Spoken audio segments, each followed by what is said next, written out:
सिद्धू मूसेवाले ने एक गाना बनाया था वार, जिसमें सिखों की हिस्ट्री के ऊपर बात की जो कि 500 साल ही पुरानी है। तो उसने अपने एक गाने में लाइन बोली,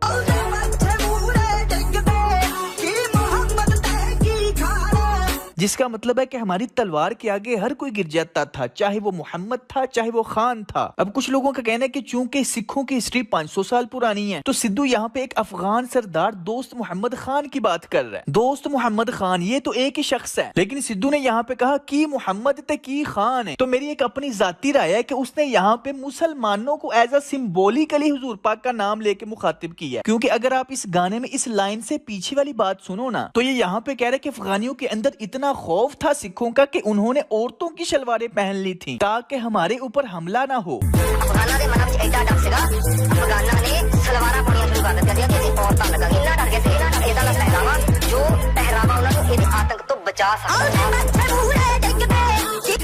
नो डाउट सिख एक बहादुर कौम है और उसकी हिस्ट्री तो 500 साल पुरानी है, लेकिन अफगान उनसे कई गुना ज्यादा बहादुर कौम है जिनकी हिस्ट्री 5000 साल पुरानी है। चलो पुरानी बात ना करो, अभी रिसेंटली आपने देखा दुनिया की सुपर पावर अमेरिका अफगानियों से 20 साल जंग लड़ के हार के निकली है। खैर हिस्ट्री के ऊपर फिर कभी तबसरा करेंगे, लेकिन मेरा इस बात को करने का मकसद पता है क्या है कि मेरी अपनी एक जाती राय है कि उसने सिर्फ अगर लिरिक्स का रिदम बनाने के लिए ये नाम लिया, तो लिरिक्स का रिदम तो इस तरह ज्यादा बेस्ट बन रहा है कि साडे बर्छ दे मूड़े डिग दे की खान ते की अफगान। वैसे सिद्धू के वालिद ने वो हिस्सा काट भी दिया था और माफी भी मांगी थी। सब तो पहला तो वो शब्द ਨੂੰ ਹਟਾਇਆ, ਕਿਸੇ ਨੂੰ ਠੇਸ ਪਹੁੰਚੀ ਹੈ ਤਾਂ ਉਹਦੇ ਲਈ ਆਪਾਂ ਸਭ ਤੋਂ ਮਾਫੀ ਦੀ ਅਪੀਲ ਕੀਤੀ ਸਾਰਿਆਂ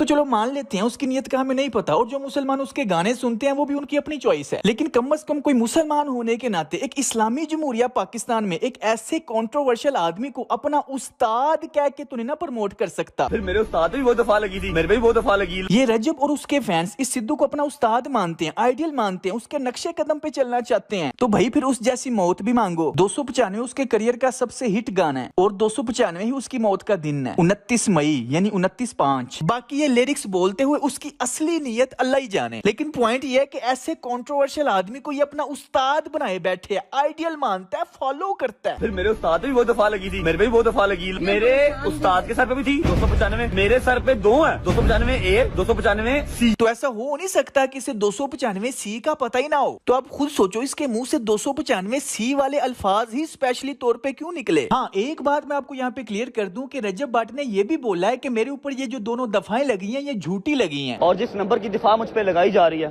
मैंने अपने व्लॉग में भी बताया था कि 295 मुझ पे झूठी लगाई गई है, लेकिन झूठा काट दिया गया और 295 के ऊपर फतवा दे दिया गया। और वैसे एक बात बताओ, अगर तुम्हारे ऊपर जो 295 ए दफा लगी थी वो झूठी थी, तो तुमने वो केस लड़ने की बजाय क्रिश्चियन कम्युनिटी से माफी क्यों मांग ली? अगर वो दफा झूठी थी तो केस लड़ते। इसी तरह तुम्हारे ऊपर 295 सी कब लगी है, किसने लगाई, किस वजह से लगाई, लगी भी है कि नहीं, तुमने क्लेम क्यों किया कि मेरे ऊपर 295 सी लगी है जिस तरह मेरे उस्ताद पे लगी थी। हम तुम्हारी बातें मान रहे हैं कि वो दफा तुम्हारे ऊपर झूठी लगी है, लेकिन कम से कम ये तो बताओ कि कब लगी, किसने लगाई, किस वजह से लगाई। 295 सी दफा की सजा डेथ है, तो किस जज ने बगैर सबूतों के एवं तुम्हारे ऊपर 295 सी लगा दी? किसी मौलवी ने या किसी बंदे ने उठ के ये क्लेम नहीं किया, तुमने खुद क्लेम किया कि मेरे ऊपर 295 सी लगी थी, भले ही वो नाजायज लगी थी, लेकिन ये तो बताओ कब लगी, किसने लगाई, क्या तारीख थी, कौन सी अदालत थी, जज ने क्यों लगाई? दोस्तों ये क्वेश्चन तो बनता है ना, वैलिड क्वेश्चन है ना। अब जरा अगली बातों को आपने गौर से सुनना है, आपको सारा माजरा समझ आ जाएगा, लेकिन उससे पहले ये देखो ये वही रजब भट्ट है जिसकी जब अपनी जान पे आई है तो हरमे पाक की जाके पनाह ले ली। अरे भाई तुमने अब क्यों नहीं पाकिस्तान में बैठ के कहा कि मैनू किसी दे प्यो दा भार भी नहीं है, जाओ जो करना कर लो।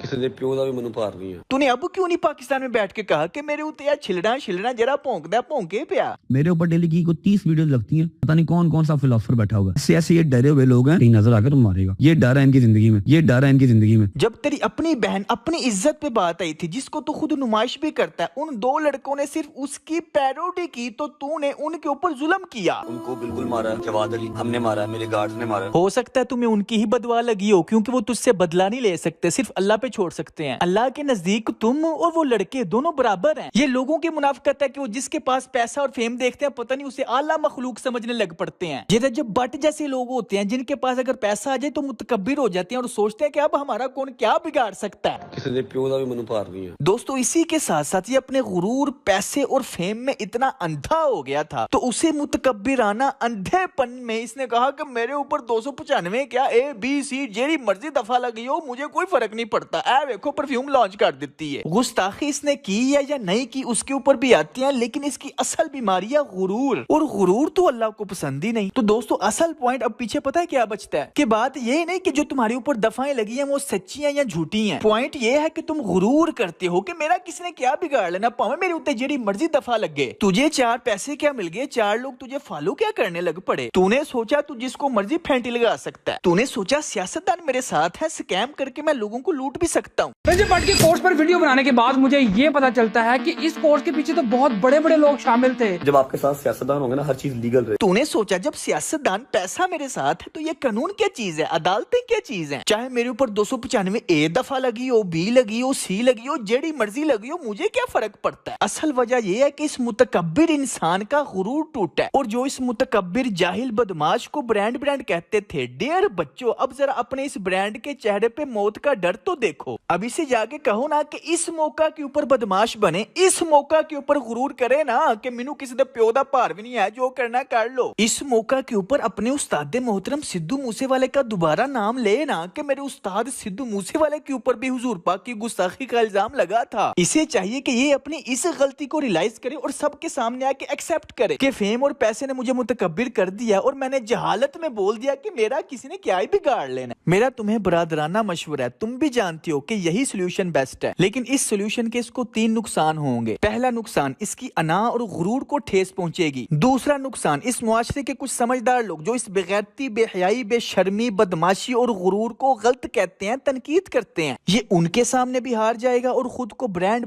कहने वाले बच्चों के सामने भी शर्मिंदा हो जाएगा। तीसरा नुकसान, हारने के बाद यानी इस मुआशरे में बेगैरती और बदमाशी ये फैला रहा है, इसे एक्सेप्ट करने के बाद जाहिर बात है ये दोबारा व्लॉग्स बना के उस तरह पैसा नहीं कमा पाएगा। तो अल्लाह ताला ने इसको ऐसी आजमाइश में फंसाया कि ये उसके 3 नुकसानात हैं। अब देखते हैं ये क्या करता है। अल्लाह हर एक इंसान को सुधरने का मौका देता है, चाहे प्यार मोहब्बत से, चाहे फंसा के, और इंसान को खुद भी पता होता है, उसके दिल को पता होता है कि वो कहाँ पे गलत है। ऐसा हो ही नहीं सकता कि इमाम हुसैन का दर्द दिल में रखने वाले रजब भट्ट को पता ही ना हो कि पैसों की खातिर अपने घर की औरतों की नुमाइश करना, ये नाच गाना, अय्याशी, ये बेगैरती, ये बदमाशी इमाम हुसैन के अपने उसूलों के खिलाफ है। तो यार रजब, अगर तुम ये वीडियो देख रहे हो तो मेरा तुम्हें मशवरा है, ये तीनों नुकसान उठा लो, फायदे में रहोगे, क्योंकि अपनी ये सारी बीमारियां एक्सेप्ट करके तुम 60 लाख लोगों तक ये पैगाम पहुंचाओगे कि दोस्तों मैं जिस रास्ते पे था वो गलत रास्ता था। जस्ट इमेजिन, तुम अपने लाखों फॉलो करने वालों को ये बताओगे कि मैं ये जो बेगैरती, बेशर्मी, बेहयाई, बदमाशी करता था वो गलत है। शायद कितने लोग बदल जाएं, शायद कितने लोग सीख जाएं, क्योंकि तुम जैसे लोगों ने लाखों लोगों का कॉन्सेप्ट खराब किया हुआ है। तो अगर तुम ही ये सारी गलतियां मान जाओ तो सोचो कितने लाखों लोगों का कॉन्सेप्ट ठीक हो जाएगा। अच्छा, कुछ जलने वाले या सच्ची बात को एक्सेप्ट ना करने वाले ढीठ लोग मुझे कहते हैं कि अगर ये बेहयाई खत्म हो गई तो तुम कहां से रोटी खाओगे। ये क्या बात हुई कि आप बगैर दलील के एक बात कर रहे हो कि भाई तू भी सिर्फ पैसों के लिए लगा हुआ है। तो भाई मुझे एक बात बताओ, क्या आपका अल्लाह पे ये